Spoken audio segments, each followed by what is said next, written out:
Admission to Vietnam starts from rupees 39,999 only with GT Holidays. Nakkheeran நேயர்களுக்கு வணக்கம். இன்று நம்முடன் கருத்துக்களை பகிர்ந்து கொள்ள இணைந்திருக்கிறார் தமிழ்நாடு முற்போக்கு எழுத்தாளர்கள் மற்றும் கலைஞர்கள் சங்கத்தின் கடலூர் மாவட்ட பொறுப்பாளர் திரு பால்கி அவர்கள். வணக்கம் சார். வணக்கம். நக்கீரன் ஆசிரியர் குழு மற்றும் வாசகர்களுக்கு பால்கியின் அன்பு வணக்கங்கள். ஜூலை 19 சண்டிகரிலிருந்து அசாம் போன ரயில் உத்தரப்பிரதேச மாநிலத்தில் விபத்துக்குள்ளாகி 4 பேர் பலியானாங்க. இப்போ அதுக்குள்ள அடுத்த விபத்து ஜார்க்கண்ட்ல ஹவுரா பயணிகள் ரயில் விபத்தாயிருக்கு. 2 பேர் உயிர்ந்ததாக தகவல். எதை காட்டுது இந்த ரயில்வே விபத்து? அடிக்கடி ரயில்வே விபத்து, அதுவும் இந்த ஆட்சி பாஜக ஆட்சியில் தான் அதிகமாக நடந்திருக்கு அப்படின்னு காங்கிரஸ் ஒரு பட்டியலே சொல்றாங்க. பார்க்க வேண்டிய ஒரு பிரச்சனை தான் ரயில் விபத்துக்கள். நம்முடைய வாசகர்களுடைய கவனத்திற்கு கொண்டு வரணும்.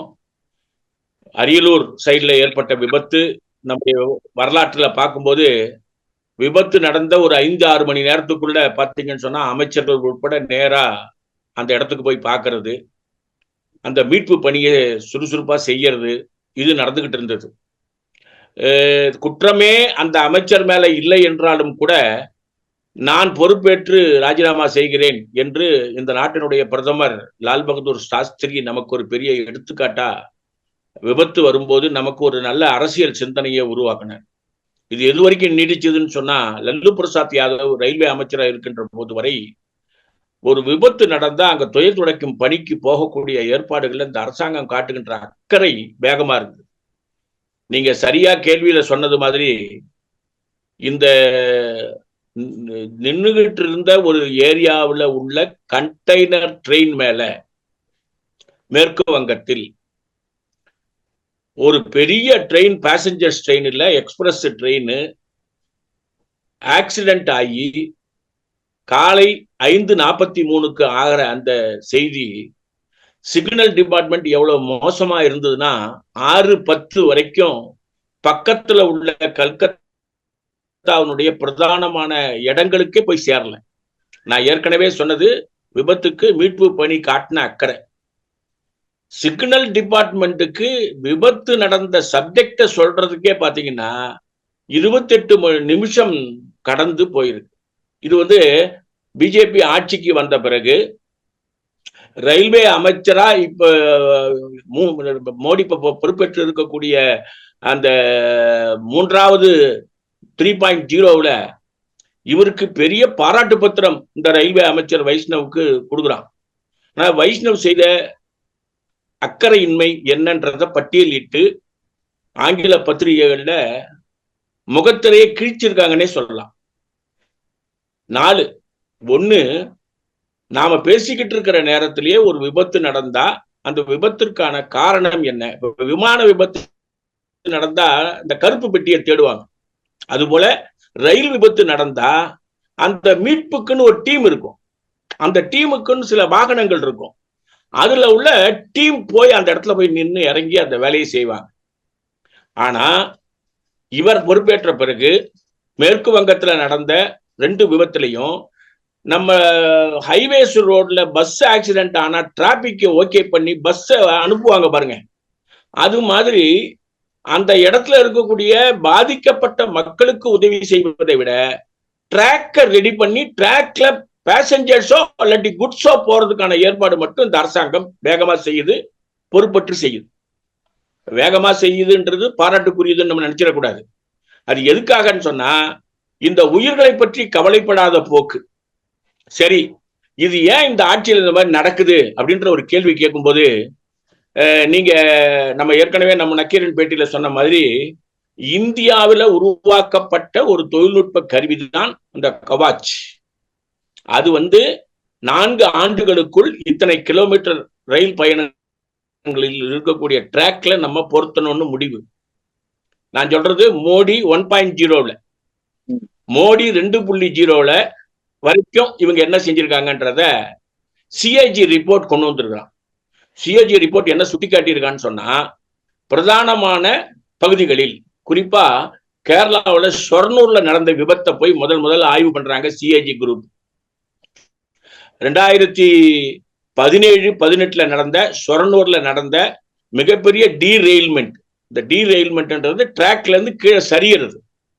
அது எதனாலன்னு போய் பார்க்கும்போது அந்த பகுதியில டிராக்குக்கான மெயின்டெனன்ஸ்ல ஏற்கனவே இருக்கக்கூடிய ஆட்களின் பணி சுத்தமாக நிறுத்தப்பட்டுள்ளது. எந்த ஏரியாவில்? சும்மா ஏதோ ஒரு பேசஞ்சர் ட்ரெயின் போற ஏரியா இல்ல, சொரனூர்ன்றது பெரிய ஜங்ஷன் கேரளாவில். அந்த ஏரியாவில் நடந்த விபத்துல டீரெயில்மெண்ட் ஏற்பட்டதற்கான காரணம் என்னன்னு கேட்கும்போது சிஏஜி எழுதி வச்சிருக்கிற ரிப்போர்ட்டு அந்த பகுதியில் உள்ள டிராக் மெயின்டெனன்ஸுக்கான ஆட்களை பணிக்கு அனுப்பாததும் செய்யாததும் காரணம். இப்போ இந்த 2.0 ரயில் விபத்துகள் தொடர்ந்து நடந்த உடனே நாடாளுமன்றத்துல பிரிட்டோ அப்படின்னு ஒரு மார்க்சிஸ்ட் கட்சி எம்பி கேள்வி கேட்கிறார். அந்த கேள்விக்கு இவங்க என்ன பதில் சொல்லியிருக்காங்கன்னா, நாங்க கிட்டத்தட்ட 32% இடங்களில் அந்த தொழில்நுட்ப சாதனங்கள் பொருத்தப்பட்டு இப்போ நன்றாக இருக்கிறது அப்படின்னு சொல்லியிருக்காங்க. ஆனா 3 மாசத்துல அந்த ஏரியாவில் ஒரு விபத்து நடக்கின்ற போது 6% கீழே இந்தியாவில் அந்த குவாச் என்பது நிறுத்த போட்டிருக்காங்க, வேற எங்கேயுமே போடல. இது எப்ப வெளியில வந்ததுன்னு சொன்னா, மேற்கு பக்கத்துல அந்த கஞ்சன்ஜங்கா என்கின்ற அந்த எக்ஸ்பிரஸ் ட்ரெயின் போய் டிராக்ல ஓரமா நின்ன கண்டெய்னர் மேல மோதினதுக்கு அப்புறம் அங்க போன டீம் ஆராய்ச்சி பண்ணி ஒரு ரிப்போர்ட் கொடுக்குறான். அந்த ரிப்போர்ட்ல என்னன்னா, நீங்க இந்த கவாச் சிஸ்டம் பொருத்துவதில் இந்திய ரயில்வே ஃபெயில்டு, அதுக்கான நிதி ஒதுக்கப்பட்ட நிதியை பொருத்தி ஏற்பாடு செய்வதில் ரயில்வே துறை தன்னுடைய பங்கினை ஒழுங்காக ஆட்கவில்லை அப்படின்னு கொடுத்துருக்கிறான். அப்போ நீங்க கேள்வியில கேட்ட மாதிரி பாத்தீங்கன்னா, இந்த மோடி 3.0 17, 18, 18, 19, 19, 20 இதுல நடந்த விபத்துக்களை நம்ம எடுத்துக்கவே இல்லை, அது எல்லாத்தையும் விட்டுடுங்க. 21, 22க்கு பின்னால 24 இன்னைக்கு 30ஆம் தேதி ஜூலை வரைக்கும் 5 விபத்துகள் நடந்திருக்கிறது. மனித உயிர்கள் மிகப்பெரிய அளவுக்கு மோசமா போயிருக்கு. சுதந்திரம் கிடைத்த நாள்லயே எங்கேயாவது நீங்க கேள்விப்பட்டிருப்பீங்களா, அப்பர் பர்த்ல இருக்கிறவன் நிஜாமுதீனுக்கு வர்ற ட்ரெயின், கேரளாவில இருந்து நிஜாமுதீனுக்கு வர்ற ட்ரெயின்ல அப்பர் பர்த்ல இருக்கிறவன் கீழே விழுந்து கீழே இருந்தவன் செத்துட்டான். ஆமா, லோயர் பர்த்ல இருக்கிற ஆள் செத்து. இது சம்பந்தமான ஒரு வருத்த அறிக்கை கூட இந்த அரசு கொடுக்கல. கல்கத்தாவில இருந்து ராஜஸ்தான் போற ட்ரெயின்ல மிடில் பர்த்ல இருந்து கீழே விழுந்த லோயர் பர்த்துக்கு அந்த பர்த்ல இருந்தவன் கீழே விழறான், மிடில் பர்த்ல இருந்தவன் செத்துட்டான். அரசு ரிப்போர்ட் என்ன சொல்லுதுன்னா, அந்த மிடில் பர்த்ல இருக்கக்கூடிய கம்பியை அவங்க ஒழுங்கா மாட்டல. சிஐஜி ரிப்போர்ட் இது சம்பந்தமா என்ன சொல்லியிருக்காங்கன்னு சொன்னா, 3 விதமான காரணங்கள் இந்த வடக்கு பகுதியில விபத்துக்கள் நடப்பதற்கு காரணம். ஒன்னு, டிராக்ல இருக்கக்கூடிய ஸ்பீடு 160 km/s என்று வந்தே பாரத்துக்கு கொண்டு வந்துட்டு வேற எக்ஸ்பிரஸ் ட்ரெயினை பூரா நிறுத்தி வந்தே பாரத் வேகமா வரும்போது டிராக்ல இருக்கக்கூடிய டெக்னிக்கல் மெயின்டெனன்ஸ்ல அக்கறை காட்ட வேண்டும், காட்டல. விபத்து நடந்ததுக்கு அப்புறம் 160 கிலோமீட்டரை 130 கிலோமீட்டராக குறைத்து கொள்ள வேண்டும் என்று உத்தரவு போடப்பட்டுள்ளது. 2வது, வடக்கு பகுதியில போகக்கூடிய எல்லா எக்ஸ்பிரஸ் ட்ரெயின்லையும் ஏசி கோச்சில், ரிசர்வ் கோச்சில், அன்ரிசர்வ் கோச்சில் ஒரு ட்ரெயின்ல போக வேண்டிய 1500 அல்லது 600 பேருக்கு பதிலா 4000 பேரு வித்தவுட் எனி டிக்கெட் டிராவல் பண்றாங்க. ஒரு ட்ரெயின்ல 1600 பேர் தான் போகணும்னா அதுக்கு பதிலாக 4000 பேர் போறாங்கன்னு சொன்னா அந்த லோடை ஏத்திக்கிட்டு அவங்க போயிட்டு மறுபடியும் அந்த ட்ரெயின் ரிட்டர்ன் வரும்போது cleaning and sweeping and agencies work, அவங்களுக்கான பேசிக் அம்யூனிட்டிஸ், இதை எதையுமே வடக்கு பகுதியில அமுலாக்கவில்லை. நான் ஏற்கனவே சொன்னது ட்ராக்கு, 2வது ஓவர் கிரௌடு, 3வது சப்ஜெக்ட் இந்த 130 கிலோமீட்டருக்கு உயர்த்தப்பட்ட அந்த வந்தே பாரத்தை தவிர மீதி ட்ரெயின்ல இருக்கக்கூடிய பைலட்ஸ், லோகோ பைலட்ஸ் எண்ணிக்கை குறைந்து விட்டது. லோகோ பைலட்ஸ் யாருன்னு சொன்னா, ஒரு ட்ரெயின் போய் ஷெட்ல போய் நின்றுடும், அடுத்த ஒரு கொஞ்ச நேரத்துக்குள்ள அதை சரி பண்ணி அனுப்பிட்டு எல்லா ஆஸ்பெக்ட்லையும் செக் பண்ணி அனுப்புறவங்க. அந்த அலுவலகம் செயல்படவில்லை, அதில ஊழியர்கள் குறைந்து விட்டார்கள். 3 லட்சம் பேர் இருக்க வேண்டிய இடத்துல அவர்களுக்கான வேலை வாய்ப்பு ஏன் கொடுக்கலன்னு நாடாளுமன்றத்தில் கேள்வி கேட்கும்போது மதுரை நாடாளுமன்ற உறுப்பினருக்கு அவங்க கொடுத்திருக்கக்கூடிய பதில் என்னன்னு சொன்னா, இந்த ரயில்வேல ரெக்ரூட்மெண்ட் ப்ராசஸ் ஸ்டார்ட் பண்ணிட்டோம், சீக்கிரமா ஒரு 26,000 பேருக்கு நாங்க அப்பாயின்மெண்ட் கொடுத்துருவோம். நாங்க இன்னைக்கு 30ஆம் தேதி 28ஆம் தேதி 2,500 பேருக்கு கால்பர் பண்ணியிருக்காங்க. 30,000 பேரை பணியமர்த்த வேண்டியது 3 லட்சத்துக்கு பதிலா இல்ல, 3 லட்சத்தின் முதல் படி.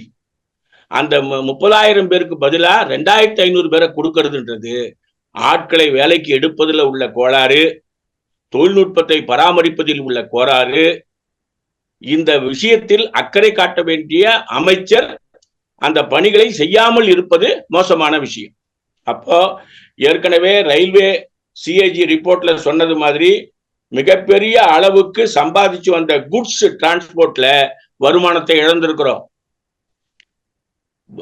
லாபத்துல போக வேண்டிய ரயில்வே துறை அச்சத்தில் போக வேண்டிய ரயில்வே துறையாக மாறி இருக்கிறது. ரயில்வே அமைச்சரின் பொறுப்பற்ற தன்மையும், ரயில்வே பட்ஜெட் மூலம் தனி பட்ஜெட் போட்டு இந்தியாவை மேலே கொண்டு போன பழைய நிலையை மாற்றி பொத்தாம்பொதுவாக ரயில்வேவை சீர்குலைத்ததும் மோடி அரசு இந்த நாட்டுக்கு செய்த மிகப்பெரிய துரோகம். பிஜேபி ஆட்சியில உயிர்கள் கவலைப்படாமல், உயிர்கள் போவதை பற்றி கவலைப்படாமல் போகிற போக்கு ரயில்வே துறையில தொடர்கதையாக மாறி இருக்கிறது. இது உடனடியாக தடுத்து நிறுத்தப்பட வேண்டும்னு சொன்ன சிஏஜி ரிப்போர்ட் வெளியில பேசப்படல. இது வெளியில பேசப்பட வேண்டும். பொதுத்துறையை நாசமாக்குகின்ற அரசாங்கத்தினுடைய போக்கு தடுத்து நிறுத்தப்பட வேண்டும். நடுவில் பேசும்போது குறிப்பிட்டீங்க, மேற்கு வங்கத்துல ரயில் விபத்து நடந்தப்ப இந்த கவாட் சிஸ்டம் சரியா ஒர்க் ஆகல, அங்கெல்லாம் அமைக்கல அப்படிங்கிற மாதிரி சொன்னாங்கன்னு சொல்லி, அதுக்கப்புறம் அந்த கவாட் சிஸ்டத்தை அமைக்கிறதுக்கான பணிகள் மேற்கொண்டாங்களா? அதுக்கான பதில் என்ன? அங்க கவாச் சிஸ்டத்துக்கு இன்னைக்கு இந்த அரசாங்கம் அக்கறை காட்டவில்லை. ஏன் அக்கறை காட்டவில்லை என்ற கேள்வி நாடாளுமன்றத்தில் கேட்டது. நாங்கள் அதுல குறிப்பிட்ட அளவு வேகமாக தன் நிதியை ஒதுக்கி செயல்படுகிறோம் என்று மோடி 2.0 அறிக்கை சொல்லப்பட்டது. இப்போ அது செய்யல. எப்படியா செய்யலன்னு போய் அந்த விஷயத்துக்குள்ள போய் பார்க்கும்போது அவங்க சொல்லியிருக்கிறது என்னன்னா, ஃபர்ஸ்ட் பேஸ்ல 18,500 கிலோமீட்டர், மொத்தம் 56,000 கிலோமீட்டர் போகணும். 18,500 கிலோமீட்டருக்கு இவங்க வேகமா ஒரு 6,000 கிலோமீட்டரை 2.5 வருஷத்துல முடிக்கலாமா என்று திட்டமிடப்பட்டது. ஆனா இன்னைக்கு என்ன நிலைமைன்னு சொன்னா, 18,500 கிலோமீட்டரே இந்த அரசாங்கம் இதே ஸ்பீட்ல போனா 46 வருஷம் ஆகும்னு அந்த பத்திரிகையாளர் கட்டுரையில் எழுதுறார். 100% இந்த கவாச் சிஸ்டம் அமுலாக்கணும்னு சொன்னா எல்லா நிதிகளை கொடுத்தாலும் 100% இந்த ஆட்கள் செய்யறதுக்கு கிட்டத்தட்ட 80 வருடங்கள் எடுத்துக்கொள்வார்கள். அப்படின்னா என்ன அர்த்தம்னா, விதி குறைவு மட்டும் காரணம் இல்ல, அந்த தொழில்நுட்ப டீமை பயன்படுத்தி அந்த வேலையில கவனத்தை செய்வதில் இந்த அரசு தோற்றி இருக்கிறது. தோல்வி என்பது தொடர்கதையாக பிஜேபியினுடைய ரயில்வே துறையில நடந்து கொண்டிருக்கிறது. அந்த போக்கு மாற்றப்படும். கவாட் சிஸ்டமுடைய முக்கியத்துவம் தெரிந்தும் இவங்க அதுல அக்கறை காட்டல, அந்த பணிகளை முடுக்கி விடல, அதான் குற்றச்சாட்டு. கவாட் சிஸ்டத்தை பயன்படுத்தி விபத்துகளை தவிர்க்க முடியும் என்ற தொழில்நுட்ப அறிவை அமுலாக்குவதில் அக்கறை காட்டவில்லை. மோரோவர் ஆட்களை போட்டு டெக்னிக்கல்ல பைலட் செக்ஷன்ல லோகோ பைலட் விஷயத்துல அக்கறை காட்டி ரெக்ரூட்மெண்ட் பண்ணணும், அதுலயும் அக்கறை காட்டவில்லை. இது இரண்டும் யாரோ செய்த தவறு இல்ல, அரசு நிர்வாகம் செய்த தவறு. இந்த தவறு சரி செய்யப்பட்டால் ஒழிய உயிர்களுக்கு பாதுகாப்பு இல்லாம போயிடும். ஆகவே உயிர்கள் பாதுகாக்கப்பட வேண்டும் என்றால் இந்த 2 செக்ஷன்ல சரியா செயல்படக்கூடிய அமைச்சரவை இருக்கணும். இப்படிப்பட்ட தொடர் விபத்துக்கு காரணமான அமைச்சரை உடனடியா நம்ம அந்த அமைச்சரவையிலிருந்து வெளியே அனுப்பணும். நாடாளுமன்றத்தில் ராகுல் காந்தி பேசும்பொழுது வரி பயங்கரவாதத்தை ஏவி நடுத்தர மக்கள் முதுகில் குத்திட்டாங்க, மோடி அரசு குத்திருச்சு அப்படிங்கிறார். மேலும் பல்வேறு குற்றச்சாட்டு வகிக்கிறார். மகாபாரத கதையெல்லாம் சொல்கிறார். சக்கரவியூகம், அபிமன்யு எப்படி 6 பேர் கொண்ட சரியால சிக்கினாங்களோ அதே போல் இப்போ நடக்குது, தாமரை வியூகம் நடக்குது. அந்த தாமரை வியூகத்தில் என்னென்ன இருக்காங்க அப்படின்னு பேர்லாம் குறிப்பிட்டு சொல்கிறார். மிகப்பெரிய அளவுக்கு முகநூல் ட்ரெண்டிங் ஆயிருக்கு. அதுல அவர் கேட்டிருக்கக்கூடிய முதல் கேள்வி என்னன்னு கேட்டா, நாடாளுமன்றத்துல பட்ஜெட் போடுவதற்கு முன்பு அல்வா கிண்டக்கூடிய ஒரு பழக்கம் இருக்கு. அந்த அல்வா கிண்டிய வேலையே அரசாங்கம் ஒரு போட்டோவா போட்டிருக்காங்க. நிர்மலா சீதாராமனோட இருக்கக்கூடிய ஒரு சில ஆட்கள் அப்புறம் அந்த நிதித்துறை செயலாளர்கள் ஒரு 9 பேர் அந்த போட்டோல இருந்திருப்பாங்க. ராகுல் காந்தி நாடாளுமன்றத்தில் அந்த போட்டோவை காட்டும் போது அவருடைய மைக்கை ஆஃப் பண்ணி சபாநாயகருடைய முகம் மட்டும் தெரிகிற மாதிரி ஒரு வேலையை நாடாளுமன்றத்தினுடைய அந்த தொலைக்காட்சி குழு செய்திருக்காங்க. அதுவும் நம்முடைய ராகுல் காந்தி சுட்டி இருக்காரு. அவர் கேட்கிற கேள்வி என்னன்னா, நீங்க சொல்லக்கூடியதை அனைத்தையும் அருமையாக செய்தவர்கள் மிடில் கிளாஸ், மத்தியதர வர்க்கம். நீங்க கொரோனாவை விரட்டுறதுக்கு எந்த விதமான கஷ்டமும் பட வேண்டியதில்லை, ஊசி போட வேண்டியதில்லை. நேரடியா நீங்க மாடிக்கு விளக்கேத்துங்க, அப்புறம் அந்த உங்க வீட்டில் இருக்கக்கூடிய பொருளை மணி அடிங்க. விளக்கேற்ற சொன்னதும் நீங்க தான், மணி அடிக்க சொன்னதும் நீங்க தான். நீங்க சொன்ன சப்ஜெக்டை மிடில் கிளாஸ் இந்தியா பூரா நல்லா செஞ்சாங்க. அந்த மிடில் கிளாஸுக்கு நீங்க என்ன கொடுத்தீங்க? இந்த பட்ஜெட்ல அந்த மிடில் கிளாஸ் கிட்ட இருக்கக்கூடிய சலுகைகளை ஏன் பறித்தீர்கள்? அதே மாதிரி அல்வா கிண்டும் போது உங்க கூட இருந்த ஆட்களை நான் பார்த்தேன். இந்த நாட்டில் அதிகபட்சமா இருக்கக்கூடிய 73% அதர் செக்ஷனை பத்தி இந்த பட்ஜெட் கவலைப்படல. வெறும் 3% இருக்கக்கூடிய உயர்குடி மக்களினுடைய நலனை பற்றி மட்டுமே கவலைப்பட்டிருக்கிறீர்களே. சக்கர வியூகம் என்பது ஒரு ஏமாற்று வேலை மகாபாரதத்துல. அதுல நீங்க அபிமன்யுவை சிக்க வைத்தது போல இந்த தடவை சிக்க வைக்க முடியாது. வில்வித்தையில அதிகமா தன்னுடைய திறமையை வச்சிருக்கக்கூடிய அர்ஜுனன் திறமையோடு ஜெயிப்பதற்கான வாய்ப்பை உருவாக்க முடியும். ஆனா சக்கர வியூகத்திலும் மகாபாரதத்திலையும் கிடைக்கக்கூடிய பெனிஃபிட் மாதிரி ஒரு 6 முதலாளிகளுக்கு இந்த பட்ஜெட்ல பெனிஃபிட் கிடைச்சிருக்கு. அம்பானி, அதானின்னு பேர் சொல்றாரு. உடனே நாடாளுமன்றத்தில் பிஜேபி மக்கள் சத்தம் போடுறாங்க. எல்லாரும் சேர்ந்து சத்தம் போட்ட உடனே அவர் என்ன சொல்லிட்டாரு? A1 and A2. A1 and A2. A1 A2னா உங்களுக்கு நம்ம குற்ற பரம்பரையில் இருக்கிற ஆட்களுக்கு தெரியும். முதல் குற்றவாளி, இரண்டாம் குற்றவாளி. இதுக்கு அவரை பேசாமே விட்டுருந்துருக்கலாம். பேசாம விட்டுருந்தாருன்னு சொன்னா அம்பானி அதானி பேரோட போயிருக்கும். 2 குற்றவாளிகளுக்கு சாதகமான பட்ஜெட்டை நீங்க போட்டிருக்கிறீங்க. இந்த பட்ஜெட்ல அல்வா கிண்டும் போது கூட உரிய பிரதிநிதித்துவம் கிடைக்கவில்லை. முதலாளிகளுக்கு சேவம் செய்யக்கூடிய பட்ஜெட் இது என்று அற்புதமா பேசி எழுத ஆரம்பிச்சிட்டாங்க. என்னன்னு சொன்னா கடந்த ஜூன்ல இருந்து ஜூலை வரைக்கும் இருக்கக்கூடிய சாதாரண பொருட்களுடைய விலைவாற்றம் பட்ஜெட்டுக்கு முன்னால பட்ஜெட்டுக்கு பின்னால இந்த ரெண்டுத்தையுமே அனலைஸ் பண்ணி என்ன எழுதியிருக்கான்னு சொன்னா, ஒரு சாமானியன் நானோ ராஜவேலுவோ 100 ரூபாய்க்கு ஜூன்ல ஒரு பொருள் வாங்குறோம்னு சொன்னா, இப்போ ஜூலை 29ஆம் தேதி அல்லது 30ஆம் தேதி ஆப்டர் பட்ஜெட்டு அந்த விஷயத்தை பார்க்கும்போது 100 ரூபாய்க்கு பதிலா 176 ரூபாய். ஒரு பட்ஜெட்டின் தாக்கம் சாதாரண ஆட்களுக்கு 176. இது ஜிஎஸ்டி இன்க்ளூஷன் எல்லாம் சேர்ந்து 100 ரூபாய் செய்ய வேண்டிய இடத்துல 176 ரூபாய். இது ஹையஸ்ட் இன்ஃபிளேஷன். இந்த மாதிரி ஹையஸ்ட் இன்ஃபிளேஷன் வந்ததுன்னா இது ஒரு மிகப்பெரிய நெருக்கடிக்கு இந்திய பொருளாதாரத்தை கொண்டு போய் நிறுத்திடும். நீங்க கொண்டு வரக்கூடிய அந்த சேவிங்ஸ் என்பது இல்லாமலே போயிடுது. செலவினம் என்பது நிறுத்தப்பட்டு வருவாய் என்பது மக்களுக்கு கிடைக்காம பெரிய பணக்காரர்களுக்கு கிடைக்கிறதுனால எக்கனாமிக் பிளண்டர், அதாவது பொருளாதாரத்தினுடைய மிகப்பெரிய மோசடி வலைக்குள்ள இந்த பட்ஜெட் போய் மாற்றிருக்கு. சரியா ஒரு ஆள் விமர்சனம் பண்ணியிருக்காரு. அனுபவமற்ற பட்ஜெட் நாலேஜ் இல்லாத, தேர்தல் மூலம் வராத நிதி அமைச்சரை வைத்து கொண்டு மாநிலங்களை சிதைக்காதீர். கர்நாடகாவினுடைய சீதாராம் ஐயாவுடைய ஸ்டேட்மெண்ட் நேற்று ராத்திரி அதுதான். இன்னைக்கு அவர் டெல்லியில் தான் இருக்காரு. கர்நாடகாவில் ஏற்பட்டிருக்கக்கூடிய பாதிப்புகளை பேசுறாரு. ஆகவே இந்த பட்ஜெட் இருக்கிறதுலே மோசமான பட்ஜெட் என்பதை ராகுல் காந்தி தன்னுடைய உரையில மிகப்பெரிய அளவுக்கு மக்களை ஈர்க்கின்ற விதத்துல ப்ரொஜெக்ட் பண்ணியிருக்கார். கருத்துக்களை பகிர்ந்து கொண்டதற்கு நன்றி சார். கருத்துக்களை கேட்டமைக்கு நன்றி. உங்கள் நக்கீரன் இதழில் கதாசிரியர், தயாரிப்பாளர், இயக்குனர் என பன்முகம் கொண்ட திரைக்கலைஞர் VC குகநாதன் எழுதி வரும் சினிமா கொட்டகை பரபரப்புக்கு பஞ்சமில்லா தொடர். வாங்கி படியுங்கள். நக்கீரன். நக்கீரன் டிவிக்கு சப்ஸ்கிரைப் செய்யுங்கள். உங்கள் ஆதரவே எங்கள் பலம். ஆசிரியர்களுக்கு நண்பனாகவும் மாணவர்களுக்கு ஆசானாகவும் திகழும் தேர்வு வழிகாட்டி ஒவ்வொரு பாடத்திற்கும் அனுபவமிக்க ஆசிரியர்களின் துல்லியமான தெளிவான விடைகள். CNC இருக்கு, தேர்வு பயம் எதற்கு? இது தீரன் பப்ளிஷிங் ஹவுஸ் விற்பனை வெளியீடு.